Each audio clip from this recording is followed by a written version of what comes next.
Hey guys, Marsinget here, bringing another Dragon Ball Z Dokkan battle video, and so today we are going to be taking a look at the new Tech Vegeta versus the Omega Shenron event. We did Fusion Zamasu yesterday, and this is probably the other most difficult event on Global at the moment.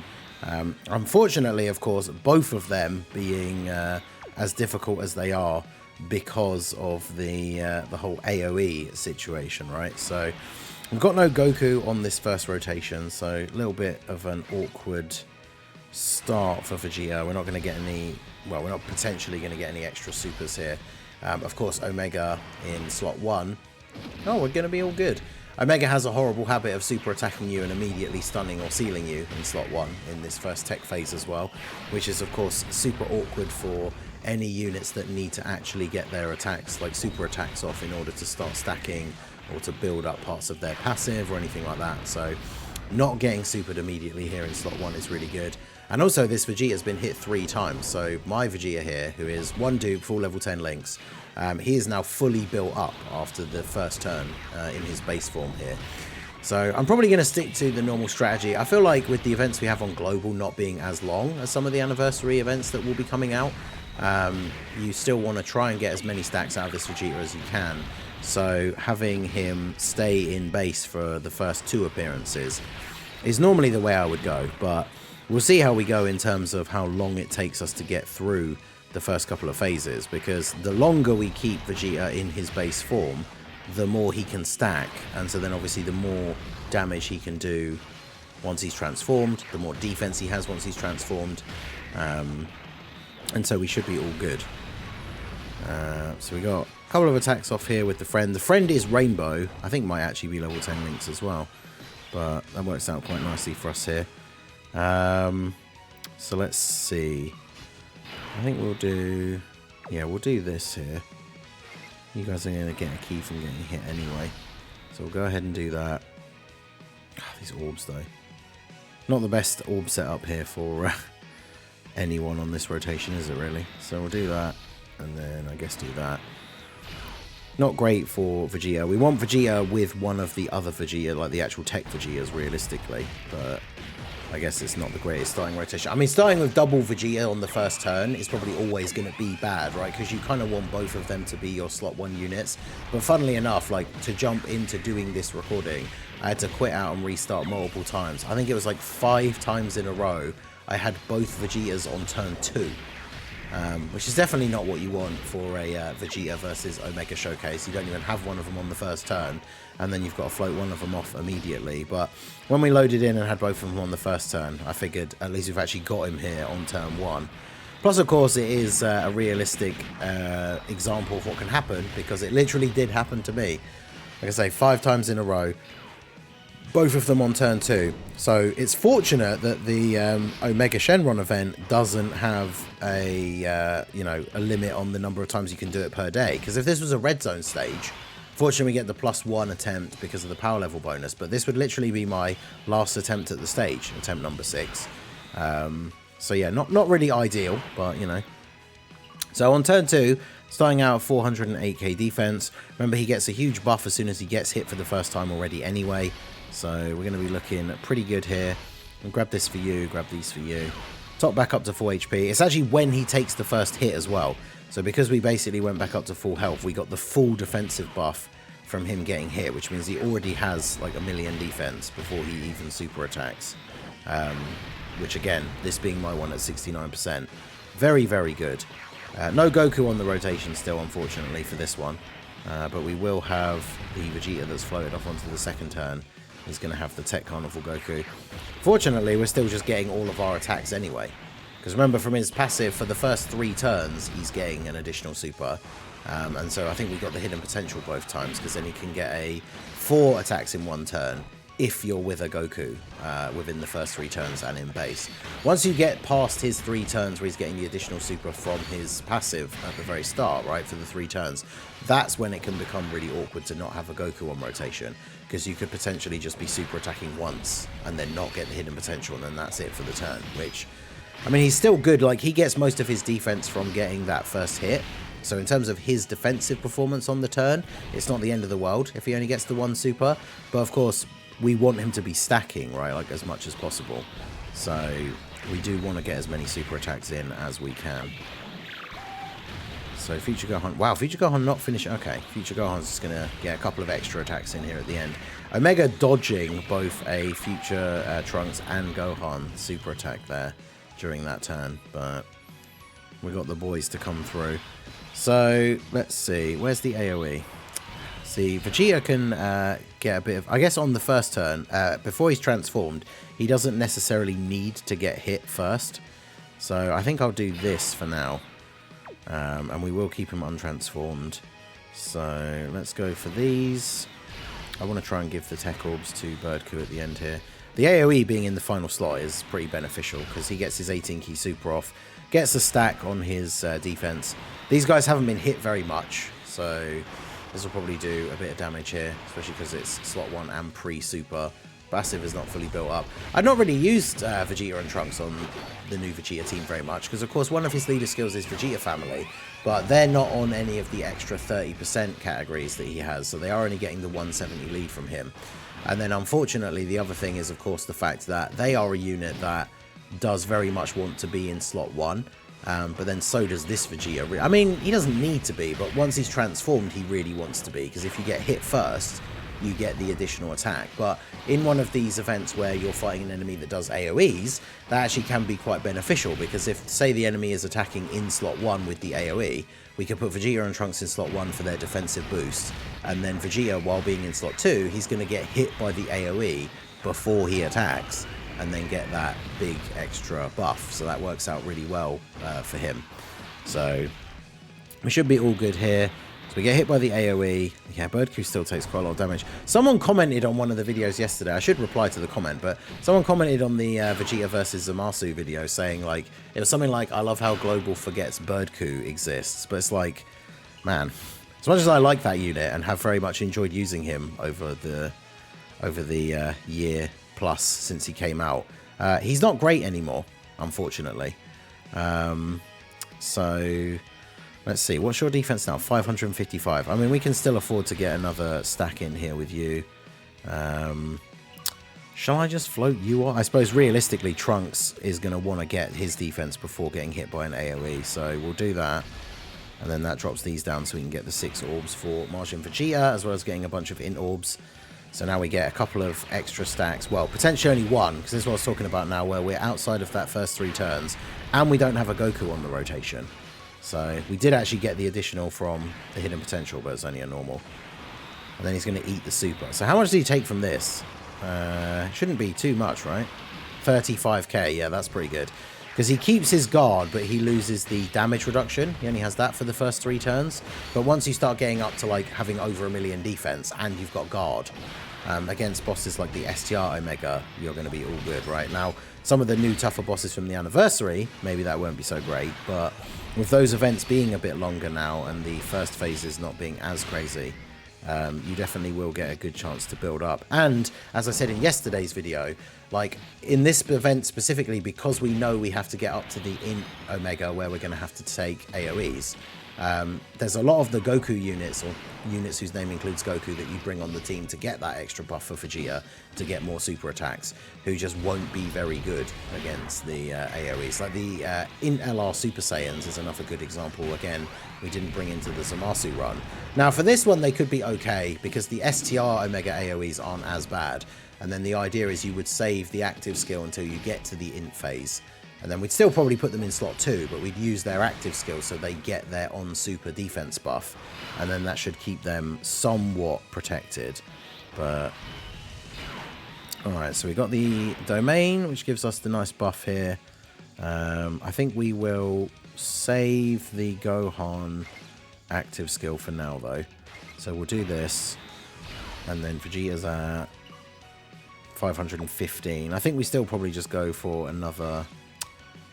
Can't connect all of those STR orbs, which is awkward, but still go for another turn of getting some extra stacks in here, and then we'll grab the STR orbs for Future Gohan. I'm tempted to use his active skill because he does get the permanent buff after you've used it, but I think we'll probably save it for the later stages. I'd rather stay in the STR phase longer to get more chances to stack up some of our guys rather than go straight into the final phase, because of course the final phase is where he will be hitting the hardest and everything. Unfortunately, Trunks and Vegeta have not been getting many additional supers with that part of their passive, have they? They've been just getting a bunch of additional normals fairly consistently, which is kind of annoying. So how much do they take this for now? They've gotten a few extra supers off. Still 186. Oof. Yeah, unfortunately, the one thing really missing from this team that would be very, very good is a big heal. Although, I suppose by the time you get to Int Omega, you would have the Super Trunks out. I should really try running Tech Trunks on this team. Because if we're running Future Gohan as well anyway, we already have the Android/Cell Saga allies. So that would work out relatively well. Oh, 200, are you serious? 200k from the AoE? Damn. Okay, so put Super Trunks on the team. Got a pretty good starting setup for him here, because one of the reasons why Super Trunks gets such a big buff from the release of this Vegeta is, of course, he's an Android/Cell Saga character. So if you're running double Vegeta leads, you've already got 2 Android/Cell Saga allies for this Trunks for his passive. But of course, the big thing is that Vegeta is a very strong slot 1 unit, which is very much what Super Trunks wants to have around, right? Because he is not a unit that is going to be super good in slot 1. Now, the downside to Trunks, which has always been one of the biggest flaws of his design, is that in the Super Saiyan form, it requires 3 other Android/Cell Saga allies for you to get a chance to guard, which, you know, we're going to get super attacked here straight away. If we don't guard, yeah, see, we did guard, we took 100k. So if we don't guard, we potentially just die in that spot, or at least, you know, we take considerably more damage, which is not what we want, right? If you're going to restrict a unit, we talked about all this when Tech Trunks came out, but if you're going to restrict a unit to, like, it's 3 other allies, so it's like most of the rest of your team, not including Trunks, right? You have 6 units on a team, one of them's Trunks, and out of those other 5, well, technically it does include the leader as well, right? If you're running an Android/Cell Saga friend. So out of the other 6 units that are not Trunks, half of them have to be Android/Cell Saga characters, and then you have a chance to guard, which is kind of crazy. So I think what we do here is we will do this, because if we keep Birdku around, not only can we get a stack here, we don't have to worry about him getting hit first, but then of course we have a Goku on the rotation for this Vegeta, so this is going to work out quite nicely.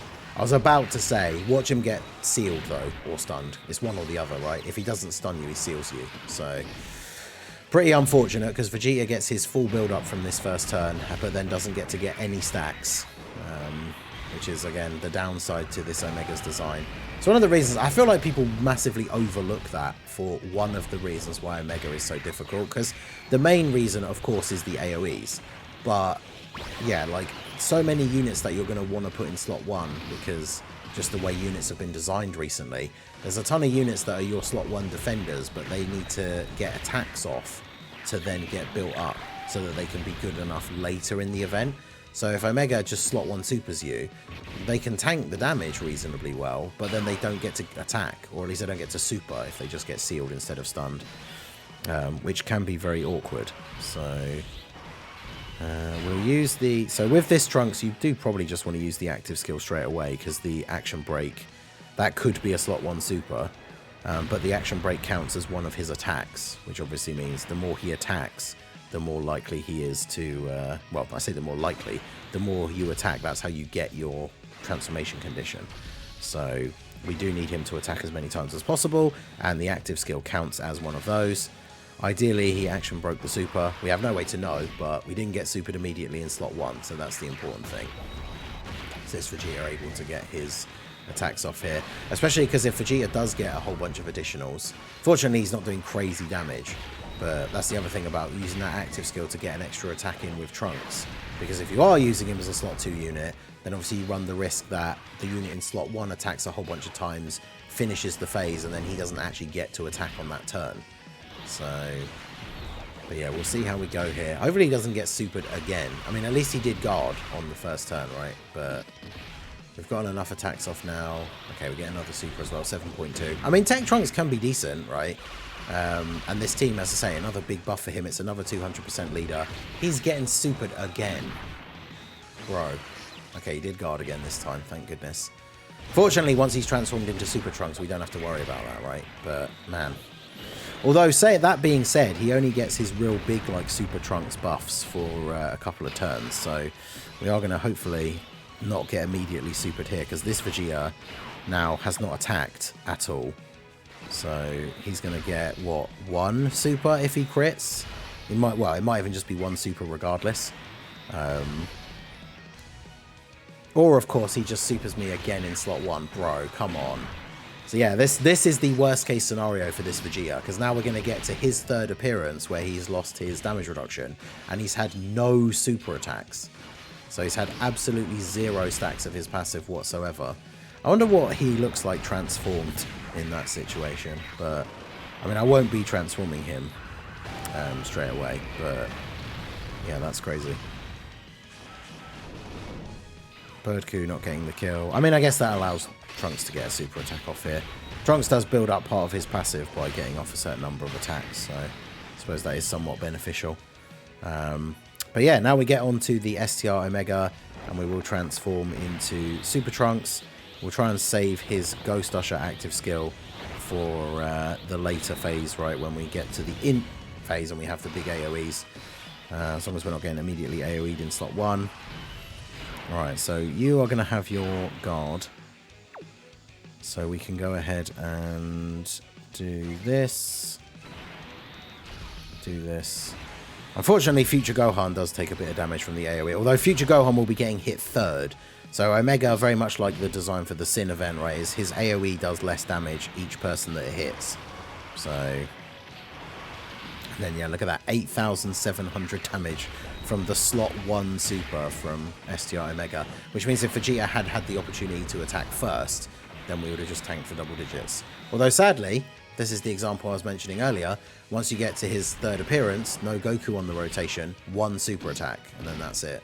Now it's still an extra permanent stack for him, which is cool, and he's tanking all of these hits in slot 1 for double digit damage, but ideally we do want more stacks than that. But I mean, look at Super Trunks, 13 mil, gets a guaranteed crit, then we get an additional 13.8. Now, this has always been the thing with this Tech Trunks, like once Super Trunks comes out, he can go pretty crazy. But you just got to get him to actually come out, not get killed. He did guard both the times he was on rotation. Funnily enough, of course, he was the one that had to eat the super both times. But he did guard on both of those rotations, so that is good. Chance to guard sucks, but at least in this particular run, in execution, he did actually get it. So that's pretty good. Now we have to worry about Vegeta on the next rotation. Okay, there's a group attack. Oh, the group attack is the first attack. That's actually really good, because then he gets his buff, and then Birdcoo gets hit. Hopefully doesn't take as much damage. Gets the... how are these all going to connect? I want to try and make sure I get the 6 orbs for Martian Vegeta. So we do this. Then we can...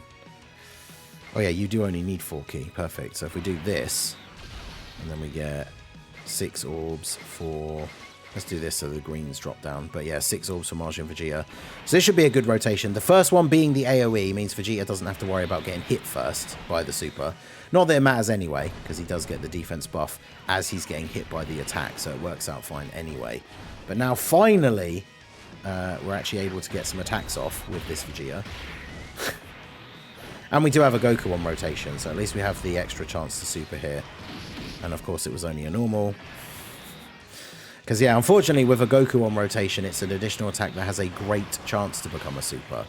So it's not even necessarily going to be a super. And that's him with 1 defense stack getting supered by STR Omega. So it's quite a decent bit of damage. And this does mean we won't have the active skill ready for Super Trunks. We're probably not going to use it this time anyway, but that's a little bit annoying. I mean, fortunately, after getting hit by the first AoE, Birdcoo's obviously fine here in terms of the tanking. I suppose we could, if we really wanted to. I mean, I guess it depends what the next rotation's looking like. Because I was going to say, we could use the active skill for the... We could transform Vegeta, and then because Omega's already on low HP, we're going to have his active skill ready which of course not only does a pretty solid amount of damage, but gives us guaranteed crits for the turn. I'm kind of tempted to use that, but I mean the problem is having the Super Trunks in slot 3 here. It's not ideal. How do I want to do this?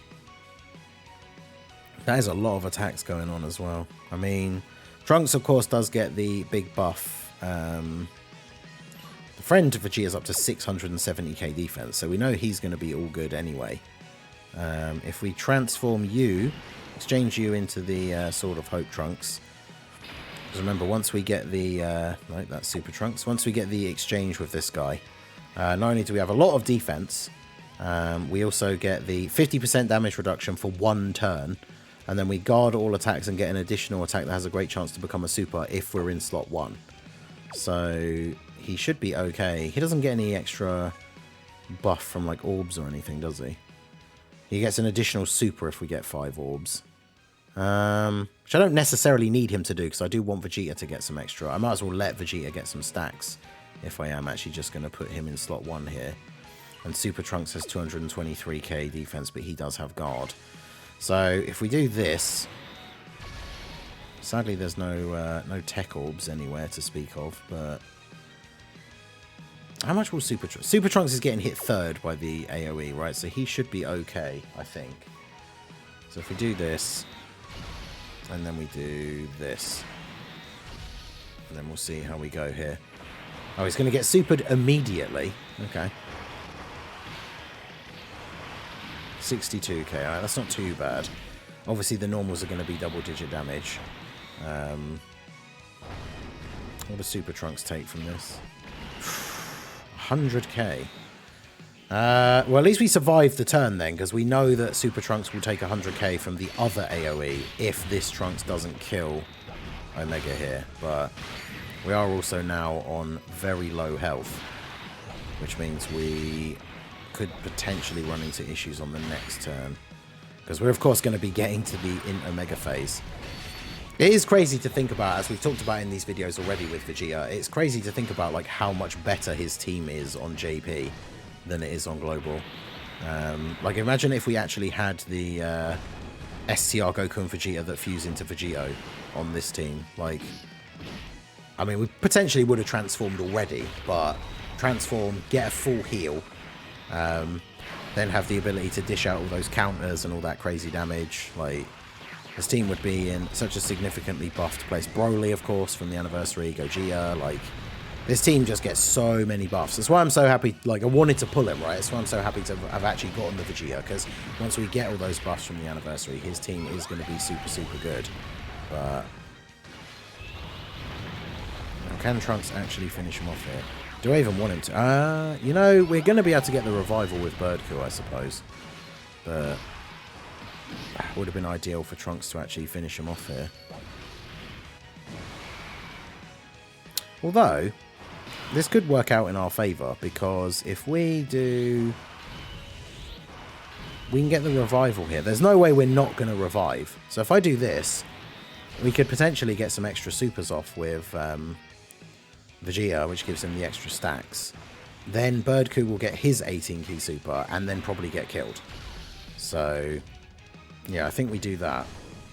And now bear in mind, Vegeta got barely any like extra defense on this turn when getting hit, because he gets the buff when he gets hit based on how much HP you have, which was basically nothing.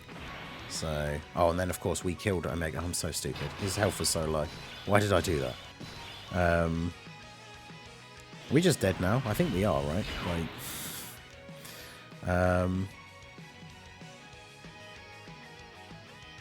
how much is this going to do? I don't know. We lose it if we lose it if we don't use it now, do we? I'm trying to remember how many turns his standby is. But yeah, I fumbled that really badly. 5th turn. Where's the thing that tells you, like, how long it lasts for? Yeah, it's for 4 turns, so 1, 2, 3. Yeah, so you would lose it if you don't use it on the second one. Alright, well.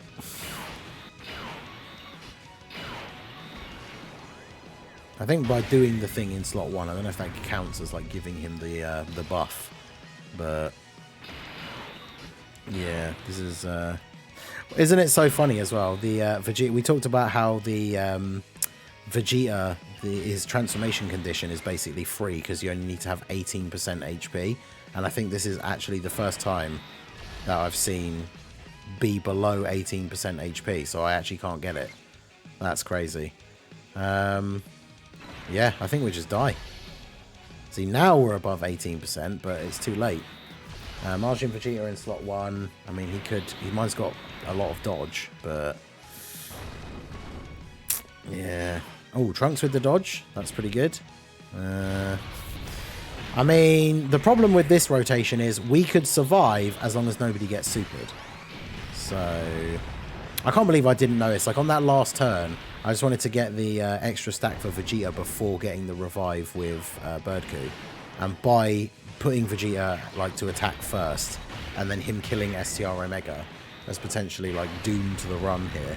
That was an absolute misplay on my part, but what can you do? I mean, Vegeta will tank all these normals. I mean, he could not super, I guess, because I'm pretty sure Trunks, even on like his best turn, if Trunks gets like all of his supers off here, even though he has type advantage, I'm fairly sure we would still die to Omega's super, just because our health is so low, right? Even if he only takes like 100k, that's not bad from Omega's super attack, but it means in this scenario we obviously would die. But I mean, he got a lot of attacks off. His passive's probably fully built up. He's going to tank normals for double digits, of course. You get the dodge, nice. Yeah, of course, he's supering as the last attack of the turn. Dodge, maybe? No, of course not. Do we die from this? How much? Oh, it's only 78k. Like, literally, we only needed a little bit more HP and we would have lived that. So that is actually horrendous. But there you go. So yeah, there you go. That was the Vegeta team versus Omega. I mean, it's pretty clear to see from the couple of clips in the video that Vegeta himself is very, very good against Omega. I mean, he is the best TUR on Global pretty easily at this point. It's the rest of the team that can be an issue, but I mean, you saw we had some pretty bad luck during the runs, but you know, the team definitely can make it through if we don't have some misplays or bad RNG. But the it's going to be very, very interesting for global players with this team sort of change, not only with the anniversary units, but the anniversary content as well. Because as I said during the clip, right, like these two main tough events on global have these AoE enemies, which makes it a little bit more difficult for building Vegeta's team. Once we get that anniversary content, it's going to be very interesting to see, because we're not going to have this, like, you know, him getting stunned or sealed immediately in slot 1. He's going to get all that build up in the early turns. One thing I really want to see as well is when JP will get the Kefla EZA, because if they don't get her before the anniversary, it's going to be kind of interesting. Or sorry, if they don't get her before Global gets the anniversary, it'll be very interesting, because obviously for us, we've already got that EZA. We'll get that anniversary content, and then we have her to use on the team, and she is very good. Like, you can check them out. I've done videos using her against the anniversary content from the private server after we got her EZA on Global. So very, very interesting things to come for this team. Vegeta himself, very good against Omega, as long as you can get those stacks early on. He can still hold his own, like, if you don't get some supers in the earlier turns, but of course it significantly impacts his performance. So let me know what you guys think down below in the comment section. If you've taken Vegeta's team into the Omega stage and had a bit better luck than I did, let me know the team build that you used down below in the comment section. But yeah, Vegeta definitely very, very good. Looking forward to that new stuff coming out. It's tricky for global, right? Because even when the new units come out, it's kind of hard to get excited about only being able to really do Zamasu and Omega to kind of test them out. Because with all the stuff that's going to come with the anniversary, I've done a few videos on the JP side, but like I really like using the Red Zone Golden Frieza as like a testing ground for events, because it's quite a decent difficulty level. It's not the hardest of the new anniversary content, but it's a decent length, and you know, he does hit pretty hard near the end. So there's loads of stuff coming for the anniversary that's going to be really fun to play through with this team. But Omega's just not a super enjoyable event. Like AoEs, most people hate him anyway. But let me know what you guys think down below in the comment section. So that is going to be it for the video, guys. This has been the Master Ningen. Smash that like button, subscribe to the channel if you are new. Check out the links down below for the Discord and the merch store, and I will see you all again soon. Have a good one.